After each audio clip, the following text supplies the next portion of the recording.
Assalamualaikum warahmatullahi wabarakatuh. Selamat sore Waalaikumsalam sahabat warahmatullahi BKMFM dimanapun wabarakatuh. Anda berada. Senang sekali di hari ini kembali coba menemani Anda lewat syari Senandung dan kita Islami untuk edisi siar Sabtu akhir pekan gelaran ke-11 Juni 2022 bersama Ustaz Susilo Utomo nanti membahas kitab Nasoihul Ibad. Dan untuk hari ini bab yang keempat dari makalah yang ke-13, tapi bagian yang pertama atau part yang pertama ya. Dan sahabat BKMFM dimanapun Anda berada, seperti biasa kami juga mengundang partisipasi Anda di 0735481800 atau SMS dan WA di 08117241 Assalamualaikum Ustaz. Waalaikumsalam warahmatullahi. Iya, baik sahabat BKMFM dimanapun Anda berada di luar sana. Sepertinya mulai hujan ya, tapi mudah-mudahan hujan yang diturunkan ada Allah penuh dengan keberkahan. Amin. Sehingga acara kita juga bisa berjalan dengan baik dan lancar. Baik, kita akan dengarkan tausiah dari beliau terkait dengan makalah yang ke-13 ya, part 1 atau part 1. Dan untuk hari ini bab yang keempat, silakan Ustaz. Terima kasih Mbak Ocha, jazallah. Sayyidana Muhammadan anna khairun jazallah. Sayyidana Muhammadan anna ma'walu. Assalamualaikum warahmatullahi wabarakatuh. Waalaikumsalam warahmatullahi. Alhamdulillahirabbil alamin wa bihi nasta'in wa ala umuri dunya waddin. Wassalatu wassalamu ala nabiyil karim Mustafa lamin amma ba'du. Qala ta'ala fil Qur'anil karim, a'udzu billahi minasyaitonir rajim. Qalu subhanaka la ilma lana illa ma 'allamtana innaka antal alimul hakim. Wa qala alaihi salatu wassalamu nasiya salata alayya nasiya tariqal jannah. Wa qala aidan fi haditsin akhar Allahumma faqihhu fiddin wa 'allimhu ta'wil. Pendengar DBKM dimanapun Anda berada, kita baca Al-Fatihah satu ulang agar muasalah ilmu kita kepada mu'alif dan juga keberkahan menyelimuti hidup kita dengan asbab kita mendalami kitab ini. Ala hadhihi as-solehah wa li mu'allifi hadzal kitab nafa'ana bi ulumihil Fatihah. A'udzubillahi minasyaitonir rajim. Bismillahirrahmanirrahim. Alhamdulillahirabbil alamin arrahmanirrahim maliki yaumiddin iyyaka na'budu wa iyyaka nasta'in ihdinas siratal mustaqim siratal ladzina an'amta 'alaihim ghairil maghdubi 'alaihim waladdallin. Makalah yang ke-13 An Abdillah ibni Mas'ud, dari Ibnu Mas'ud radhiyallahu an, semoga Allah meridainya, qol, berkata.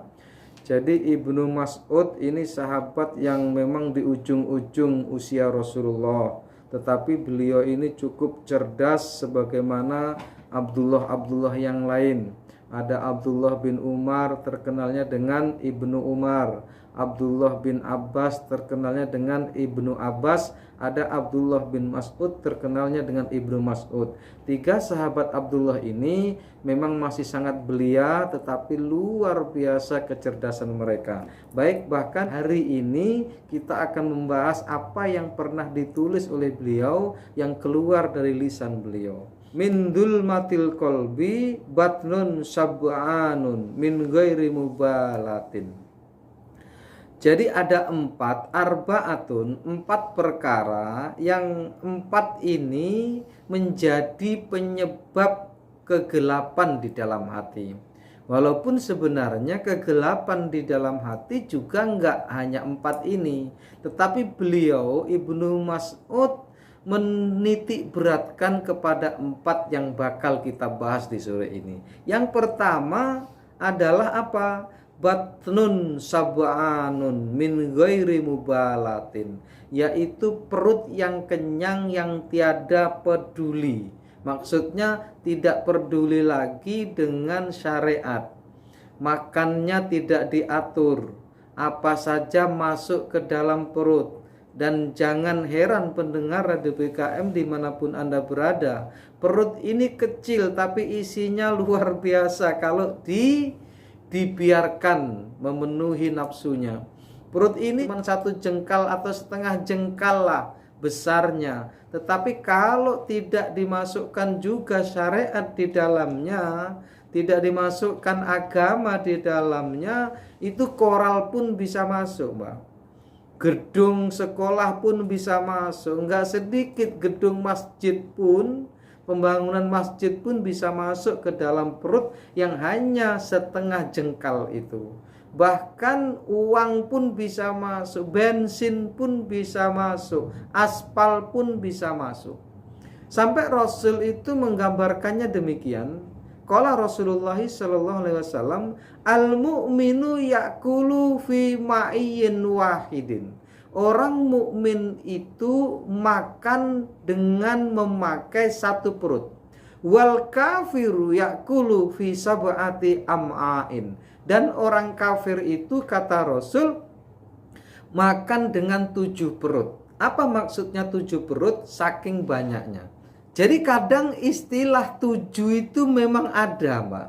Menggambarkan banyak, menggambarkan serakah, menggambarkan tiada batas, itu 7. Contoh, 7 lapis langit, 7 lapis bumi. Ada dalam tafsir Ibnu Katsir disebut sab'ul mathani. Sab'ul mathani itu gambaran ayat atau surat yang memang wajib dibaca diulang-ulang. Diulang-ulang 7 ayat. Bahkan sholatnya seseorang pun tidak sah kalau enggak membaca sab'ul mathani ini. Nah itu Al-Fatihah. Kok tawaf berapa, Mbak? 7 kelilingan. Sa'i 7 kali. Bahkan orang yang pusing pun 7 keliling. Bintang 7. Jadi kalau obatnya orang pusing ya bintang 7, bukan bintang 8. Apalagi bintang 9, jangan gitu kan. Nah ini gambaran pendengar, Rasul itu sering pakai majas untuk mengatakan sesuatu. Hei orang mukmin, saya beritahu ya kamu itu harusnya makan cuman pakai 1 perut aja. Makanya jangan kenyang-kenyang gitu loh. Tetapi orang kafir yang nggak tahu aturan, yang nggak punya nilai, yang nggak punya norma, yang nggak punya agama, yang tidak beragama, yang tidak mengindahkan agama, yang meninggalkan agama, yang meninggalkan Allah, yang meninggalkan Tuhan, yang jauh dari Tuhan, yang jauh dari aturan, itu makannya pakai 7 perut, makanya nggak habis-habis. Sebenarnya dia sudah kaya, Mbak. Mungkin dimakan untuk 7 turunan enggak habis. Tetapi masih korupsi. Banyak enggak? Banyak. Sebenarnya untuk sekedar hidup, menegakkan tulang itu cukup. Tapi enggak merasa cukup. Kenapa? Karena tadi makannya pakai 7 perut. Gitu loh. Jadi pendengar Radio PKM dimanapun Anda berada, kita orang beriman, ada syariatnya. Di sini dilanjutkan. Bi an kana sab'u zaidan an thuluthil musorin alladhi huwa sab'u syar'iyyu. Nah, jadi di dalam agama kita itu selera makan tidak boleh dari thuluth. Thuluth itu sepertiga, Mbak. Jadi sepertiga saja. Misal kita mampu menghabiskan makanan 100%, maka cukup 30 saja. Atau sepertiganya saja. Nggak usah dilebihkan. Nah, naik lagi kalau memang kita masih belum puas. Ada naik sedikit, yaitu apa? Makanan padatnya sepertiga, makanan cairnya sepertiga, dan anginnya sepertiga. Ini masih dalam keadaan boleh, bukan berlebihan. Walaupun sebenarnya kalau bisa ya sepertiga saja itu sudah mengandung makanan padat dan makanan cair. Ini disebut alladzi huwa sab'u syar'i, yang disebut oleh agama kita sebagai kenyang yang syar'i. Jadi sebenarnya kalimat syar'i itu udah lama ada, tetapi orang sekarang latah, semua dibuat syar'i. Ada jilbab syar'i, ada makanan syar'i. Bahkan ada kelompok orang yang pakai moge, motor gede juga moge syar'i. Saya nggak tahu moge yang nggak syar'i yang seperti apa. Ugal-ugalan ya. Nah itu kira-kira begitulah. Insya Allah baik-baik saja. Kemudian yang kedua, wasuhbatud dolimin, yaitu mempergauli orang-orang dolim. Orang dolim itu apa? Al-mutajawizina anil haqqi ilal batil, yaitu orang yang melanggar perkara yang benar, dan perkara yang benar ini dijadikan perkara yang batil. Ini kalau kita bahas panjang banget. Kenapa panjang? Karena hak itu adalah hal yang tidak ditolak oleh hati. Apapun yang tidak ditolak oleh hati dan itu rambu-rambunya adalah kolbu. Kolbu ini sebenarnya Allah tanamkan berpautan dengan chief ketuhanan. Yang kolbu itu saat nanti dia ada interaksi dengan gorizah fitriyah atau chief ketuhanan itu akan melahirkan sirun, akan melahirkan fuadun sampai nanti kepada dhamir. Maka Rasul sering itu membahasnya dengan kalimat apa? Mengatakannya dengan kalimat apa? Sal dhamirok. Tanya hati kecilmu. Maksudnya tanya hati kecil itu bahwa hati kecil tidak pernah salah. Rasul sudah memberikannya demikian rambu-rambu itu. Bahwa hati kecil yang disebut dhamir itu adalah lahir dari kolbu yang terus wusul kepada ghorizah fitriyah. Pada ghorizah fitriyah yang kemudian dari itu hasilnya adalah agama sebenarnya. Kenapa? Karena dari hati kecil tadi yang dibimbing oleh ghorizah fitriyah itu nanti selalu akan menemukan jalan kebaikan. Dan ingat, orang yang bertobat bukan menemukan jalan baru, tapi kembali ke jalan yang benar. Kenapa kembali ke jalan yang benar? Jalan yang benar itu sudah pernah dilalui. Yaitu apa? Saat kita bersumpah di hadapan Allah, apakah aku ini Tuhanmu? Ya, engkau Tuhanku. Dan kita bersumpah akan memberikan sepenuhnya hati kita, sepenuhnya gerak-gerik kita, sepenuhnya waktu kita untuk Tuhan. Itu dulu kita sudah bersumpah, Mbak, di zaman ajali itu. Tetapi kemudian karena memang juga Allah menyertakan dalam diri manusia adalah nafsu, kadang nafsu ini yang kemudian mendominasi hidup manusia. Ini. Jadi suhbatud dzalimin adalah bergaul dengan orang-orang zalim, orang-orang yang tidak peduli, tidak memperdulikan lagi norma-norma agama, norma-norma yang memang ada di masyarakat. Itu namanya orang yang jauh dari kebenaran dan dikatakan adalah orang yang zalim. Yang ketiga, wa nisyanud dzunubil madiyah, yaitu lupa dengan dosa-dosa masa lalu. Jadi seakan dosa itu nggak ada. Dia biasa saja, Mbak, melupakan dosa yang pernah dia lakukan. Padahal sebenarnya agama kita itu selalu memerintahkan kita untuk muhasabah namanya. Muhasabah itu apa? Menghitung-hitung. Kapan itu dilakukan? Ada tutup bukunya, Mbak. Tutup buku harian itu setelah asar. Kalau pulang terlambat sebelum tidur lah. Itu ada buku harian kita yang akan malaikat antarkan ke langit. Seperti itu. Di mana manusia akan diperhitungkan sehari itu. Nah, tugas manusia agar tidak lupa dengan dosa masa lalu itu namanya muhasabah. Muhasabah itu, hari ini apa yang sudah saya lakukan dari kebaikan. Terus kebaikan ini ada nggak muatan riaknya? Ada nggak muatan sombongnya? Ada nggak muatan untuk supaya saya dipuji? Ada nggak muatan saya ini menyinggung orang karena saya melakukan kebaikan? Saya bersedekah itu tadi saya menghina orang yang saya sedekahi apa enggak? Apa saya bersedekah hari ini karena pamer supaya dipuji? Itu dimuhasabai, dihitung-hitung, ditelaah. Kapan menelaahnya? Kalau nggak bisa setelah asar, ya sebelum tidur lah minimal. Berarti kalau nanti saya akan beramal seperti hari ini, entah kapan harinya, akan saya perubahlah hati saya. Seperti itu. Itu yang kebaikan saja perlu dihitung-hitung. Apalagi yang keburukan. Masya Allah, hari ini saya sudah bertengkar dengan tetangga. Masya Allah, hari ini saya sudah nggak bertanya. Padahal tetangga tadi sedang lewat tuh. Tapi karena saya sibuk dengan pikiran saya, sampai saya nggak menegurnya. Ya Allah, tadi ada orang lewat. Saya memang belum kenal, tapi dia senyum dengan saya. Tapi kenapa saya tadi nggak membalas senyumnya? Begitu luar biasa kehidupan ini saat kita merenungkannya di malam hari atau setelah asar. Nah, nanti sebelum tidur atau sebelum maghrib kita sudah bisa menyimpulkan, begini. perjalanan hari ini seperti ini. Dosa-dosa, berapa banyak dosa, berapa banyak kesalahan, berapa banyak yang menyimpang dari syariat, berapa banyak tidak seperti aturan yang diatur oleh Rasulullah, berapa banyak aturan yang tidak diatur oleh Allah yang saya lakukan, berapa banyak aturan yang tidak boleh saya lakukan, hari ini saya lakukan. Masya Allah.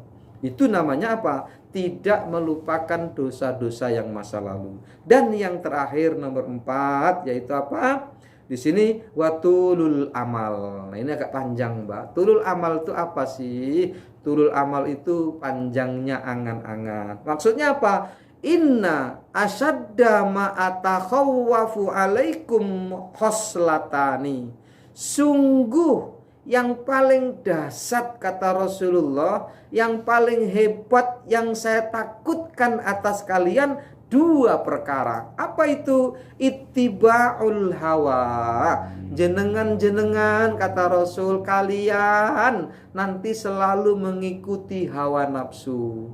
Bagaimana setelah makan masih ingin makan lagi, setelah kenyang masih ingin makan lagi, padahal sebenarnya sudah cukup untuk kehidupan menegakkan tulang punggung, tetapi masih mencari dan pencariannya tidak memperdulikan lagi nilai. Aku takut, setakut-takutnya, kata Rasulullah, asyaddu ma atakhawwaf. Sebenar-benar takut Rasulullah itu kepada umatnya apa? Yang selalu mengikuti hawa nafsu. Kenapa? Karena memang sumber dari segala sesuatu adalah ketidakpuasan. Memang dunia ini nggak ada puasnya, pendengar. Bahkan Rasul menggambarkan orang yang dikasih lembah itu isinya emas, maka orang itu akan meminta lembah yang kedua. Begitu dikasih lembah yang kedua, dia akan minta lembah yang ketiga. Seperti itu. Wa ammatulal amali fal hubbu lidunya. Nah, dan tulul amal ini, pendengar Radio BKM dimanapun Anda berada, maknanya adalah hubbud dunya, cinta kepada dunia. Kalau namanya orang sudah tulul amal, apapun pasti dipautkan dengan keuntungan. Dulu di masa-masa tahun 80 sampai 90 itu ada namanya SDSB, Sumbangan Dermawan Sosial Berhadiah. Itu sangat terkenal, saya masih kecil itu. Orang berangan-angan terus, awas nanti tembus 2 angka. Awas nanti tembus 3 angka. Pun sampai hari ini yang mungkin SDSB itu sudah tidak ada, tetapi pola itu masih ada. Pola-pola itu masih ada walaupun dengan rahasia. Yang intinya orang itu pengen lebih cepat kayanya. Dengan cara apa? Menebak nomor. Dengan cara apa? Menebak ramalan. Dengan cara apa? Dengan cara santai, tanpa usaha keras, tapi bisa mengumpulkan uang sebanyak-banyaknya. Ada sebuah kisah anekdot. Orang ini memegang telur berjalan di pematang sawah. Karena dia ini tulul amal, telur ini udah dibayangkan jadi ayam, Mbak. Padahal baru telur jadi ayam. Dia udah bayangkan ayam nanti akan menelur. Menelur lagi 10. Nanti kemudian neteslah 10. Dari 1 tadi neteslah 10. 10 netes lagi 10. Udah 100. 100 netes lagi 10. Jadi 1000. Sampai akhirnya sudah 1000 punya ayam. Dijual, beli kambing. Kambing nanti hamil. Hamil kemudian apa? Melahirkan sekaligus 4, jantannya 2, betinanya 2. Kemudian begitu setahun kemudian lahirlah si anaknya tadi dari anaknya itu, lahir terus begitu, dijual jadi sapi, sapi dijual jadi mobil. Itu baru telur. Begitu angan-angannya tanpa batas tadi, nggak dikendalikan oleh dhamirnya, nggak dikendalikan oleh kolbunya, nggak dikendalikan oleh ghorizah fitriyahnya, tahu-tahu dia jatuh ke pematang sawah dan telur itu pecah. Ini gambaran seperti itulah dunia, tidak ada puasnya. Makanya orang yang sering mengatakan, ya, orang-orang tua kita dulu berpesan, jangan terlalu banyak angan-angan. Selalu itu orang tua kita dulu sering ngomong, punya rumah kecil syukuri, dengan kemudian apa, berdoa agar punya rumah lebih besar. Tapi kemudian karena kadang ditumpangi oleh nafsu tadi, nggak sabar, waktu masih belum punya rumah ngomong, saya punya rumah seperti itu sajalah, 6 kali 8 cukup 2 kamar. Bayangan dia seperti itu. Kenapa? Karena waktu itu masih belum punya rumah seperti itu. Begitu punya rumah itu pikirannya beda lagi. Kenapa beda lagi? Karena dia melihat yang lebih. Manusia seperti itu biasanya. Wah, saya pengen rumah lah, ini dijual aja. Misal kejual, buat lagi rumah. Nanti rumah yang ketiga itu pasti akan lebih jelek dibandingkan dengan punya orang lain. Kenapa? Barangkali karena dia hidupnya sudah berbeda, pergaulannya sudah berbeda. Nanti melihat rumah orang lain lebih bagus, kondisi dapurnya lebih bagus, kondisi kamarnya lebih bagus, dia akan ingin lagi. Kalau tidak dibatasi bahwa ini adalah pemberian dan ini adalah rezeki dari Allah dan ini adalah bagianku yang harus dikuterima saat ini, maka nanti akan melambung terus. Dan di situ kemudian lahirlah qanaah. Apa sih qanaah? Qanaah itu adalah lawan dari toma. Qanaah itu apa? Menerima. Kalau bahasa Jermannya nerimo ing pandum. Nah, nerimo ing pandum inilah yang disebut laisa tulil amal, bukan tulul amal.